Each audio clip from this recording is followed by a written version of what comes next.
ओम शांति। 8 जुलाई 2023 के ईश्वरी महावाक्य सुनते हैं। आज बाबा कहते हैं, मीठे बच्चे प्रतिज्ञा करो, जब तक सतयुगी स्वराज्य स्थापन नहीं हुआ है तब तक हम सुख की नींद नहीं सोएंगे। पवित्र बनकर सबको पवित्र बनाएंगे। प्रश्न है, ड्रामा में कौन सी मौत होना भी जैसे संगम युग की रस्म है? उत्तर है, विजयमाला में आने का पुरुषार्थ करने वाले अच्छे अच्छे बच्चे भी आश्चर्यवत सुनंती कथनती फिर भागंती हो जाते हैं, अर्थात मर जाते हैं। ऐसी मौत भी संगम युग की जैसे रस्म बन गई है।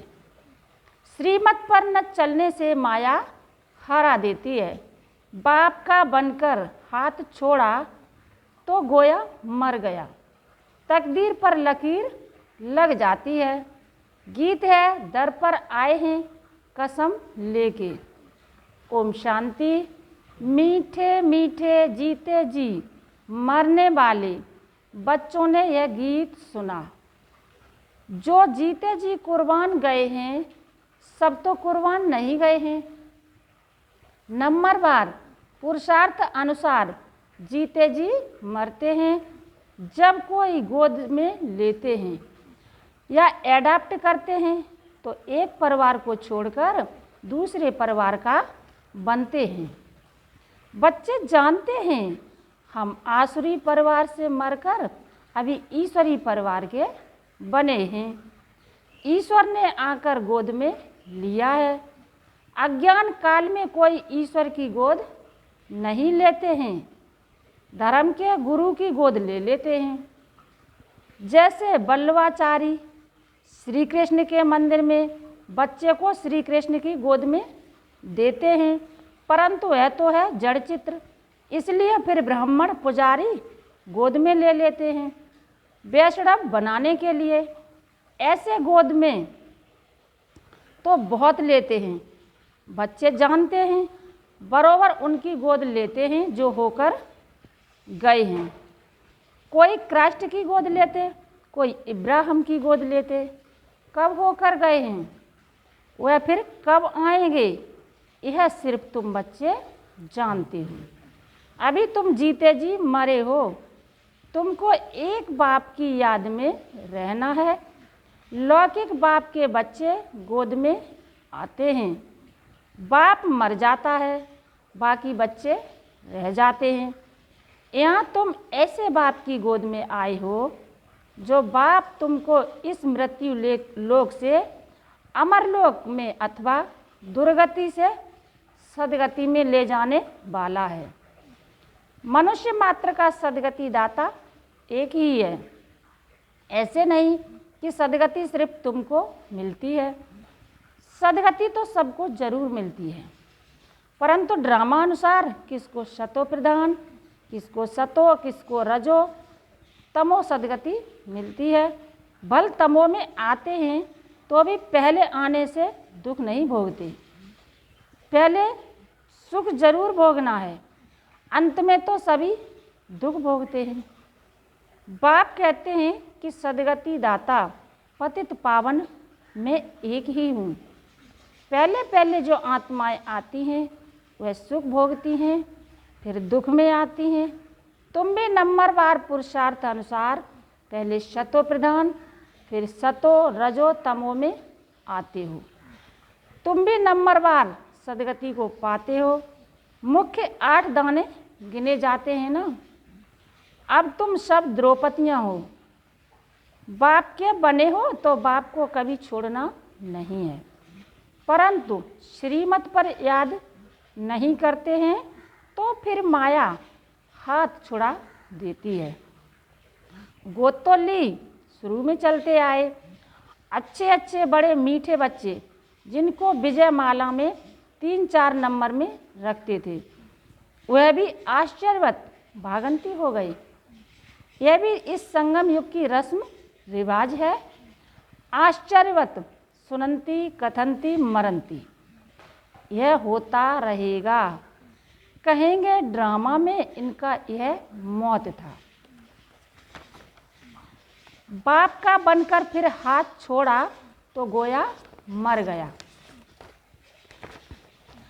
मर गया है तो भल इस दुनिया में, परंतु जीते जी यहाँ से निकलकर आसुरी दुनिया में चला गया।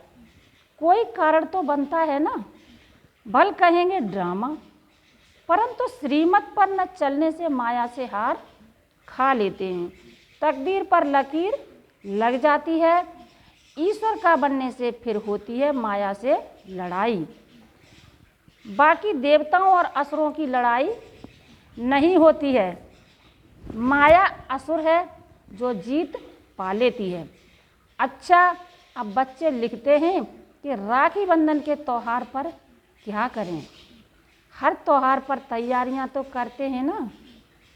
रक्षाबंधन पर्व के उपलक्ष्य में इन एडवांस जाकर राखी बांधते हैं।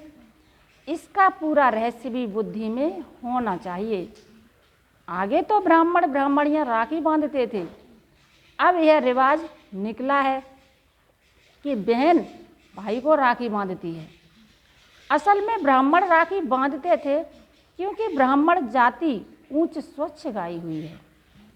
ब्राह्मण असुल सन्यासियों से भी ऊंच हैं, परंतु ड्रामा अनुसार इस समय सन्यासी ऊंच बन गए हैं।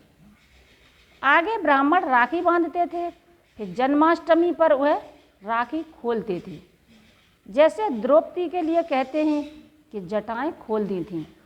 ऋषि लोगों की जटाएं भी हमेशा खुली रहती हैं। पतिव्रता स्त्री होती है तो चोटी बांधती है। द्रौपदी ने खोल दिया था कि जब तक हम अपना राज्य नहीं लेंगे तब तक चोटी नहीं करेंगे। अब तुम बच्चों को सिर्फ अर्थ समझाया जाता है। जब तक हम स्वराज्य नहीं लेंगे तब तक सुख से सोएंगे नहीं। गाते हैं ना, आराम हराम है। अंदर में यह जोश रहता है कि जब तक स्वराज्य नहीं लिया है तब तक सुख कहाँ। सुख तो भविष्य में पाना है। इसके लिए पुरुषार्थ अब करना है। अब तुम जानते हो, रक्षाबंधन अर्थात पवित्र रहने के लिए हम प्रतिज्ञा करते हैं। राखी अर्थात प्रतिज्ञा की बात है। अब यह त्यौहार कब से शुरू हुए, क्यों शुरू हुए, कौन निकला जिसने राखी बंधन की राय निकाली। कोई एक राय निकालते हैं, फिर उसका नाम बाला हो जाता है। तो यह पवित्रता की निशानी है। बहन तो हुई कुमारी, कुमारियाँ बांधती हैं। तुम गृहस्थी को भी जाकर बांधती हो। कुमार तो हैं ही कुमार। बहन भाई को बांधती है। कुमार हो व शादी किया हुआ हो। शादी किया हुआ फिर पवित्र रहे, यह तो बड़ा मुश्किल है। भगवान कहते हैं कि यह अंतिम जन्म पवित्र बनो, तो भी नहीं बनते हैं। तो बहन द्वारा कुमार भाई को राखी बांधनी चाहिए कि प्रतिज्ञा करो, हम कभी विष नहीं पिएंगे। जो हैं ही विकारी वह तो कभी विकार को छोड़ेंगे नहीं। भगवान का फरमान भी नहीं मानते हैं, तो यह कुमार कुमारियों की रस्म चली आती है। अब तुम समझते हो कि यह त्यौहार भी संगम युग का है। सतयुग में तो है ही सब पवित्र, वहाँ राखी बांधने की दरकार ही नहीं। ऐसे नहीं कि यह सतयुग से लेकर रिवाज चला आया है। उत्सव बहुत करके संगम युग के हैं। लक्ष्मी नारायण का उत्सव भी अभी मनाते हैं, परंतु उनका महत्व नहीं। श्री कृष्ण जयंती मनाते हैं, परंतु पहले तो श्री कृष्ण को ऐसा किसने बनाया वह बताओ। विचारों को मालूम नहीं, यह भी क्लियर कर लिखना है। उत्सव सब हैं इस समय की। सतयुग में ऐसी बात होती नहीं। यह तो द्वापर में कुछ समय बाद फिर शुरू होते हैं। दीपमाला का उत्सव भी सतयुग में नहीं मनाया जाता जैसे यहाँ मनाते हैं। यहाँ मनाने का अर्थ दूसरा है। उत्सव का महत्व कब का है, यह समझने की बात है। बच्चों को समझाया जाता है यह उत्सव इस समय के हैं जबकि शिव जयंती होती है। शिव जयंती के बाद फिर होती है राखी। पवित्र बनने की प्रतिज्ञा करते हैं कि यह अंतिम जन्म हम पवित्र बनेंगे, भारत को अथवा विश्व को पवित्र बनाने के लिए। तुम बच्चों के लिए इस रक्षाबंधन का बड़ा महत्व है। प्रतिज्ञा की जाती है, हम कभी पतित नहीं बनेंगे। अब तुम पावन बनते हो तो सिर्फ तुम पावन कुमारियों को ही हक है राखी बांधने का। भाइयों को सदैव पवित्र रहने के लिए राखी बांधनी है और इन गृहस्थियों से प्रतिज्ञा करानी है पवित्र रहने की।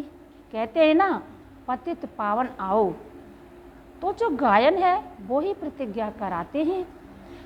पतित से पावन बनो, पाप आकर प्रतिज्ञा कराते हैं। शिव जयंती के बाद है रक्षा बंधन। होली भी ज्ञान की है। धुरिया और होली दोनों इस समय के हैं। होली अर्थात पवित्र बनो, धुरिया माना ज्ञान धारण करो। वह फिर पत्थर ठिक्कर गोबर आदि आदि बनाकर क्या क्या करते हैं। तो पतित पावन बाप ही आकर बच्चों को समझाते हैं। जो जीते जी मरते हैं उनमें भी मातेले और सौतेले होते हैं। मातेले का हिसाब किताब जरूर बाप के पास होगा। बाप जरूर बच्चे की सब कारोबार मिल्कियत आदि को जानते होंगे। मातेले वह हैं जिनका बाप से पूरा लब रहता है। मातेले भी नंबरवार होते हैं, सौतेले भी नंबरवार हैं। कोई कपूत कोई सपूत तो होते ही हैं। शिव जयंती भी संगम युग पर होती है। संगम को भी टाइम देना चाहिए, जैसे लीप मास कहते हैं। फिर लीप सेंचुरी 100 वर्ष की, ये बहुत ऊंची है लीप सदी। 20वीं सदी कहते हैं ना, इनमें भी यह सदी जिसमें बाप आते हैं, इसको संगम सेंचुरी कहेंगे। उथल पुथल होने में टाइम लगता है।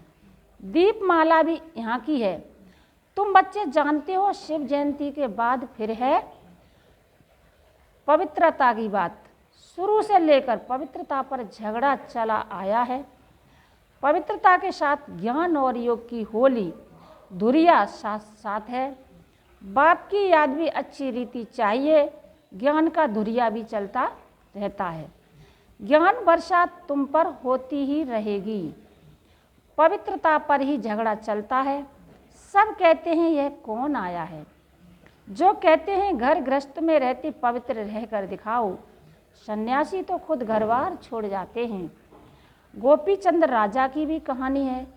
उनसे पूछा गया, तुमने राज्य भाग्य क्यों छोड़ा? बोला, प्रभु मिलन के लिए छोड़ा है। इस पर गीत भी अच्छे अच्छे गाते हैं।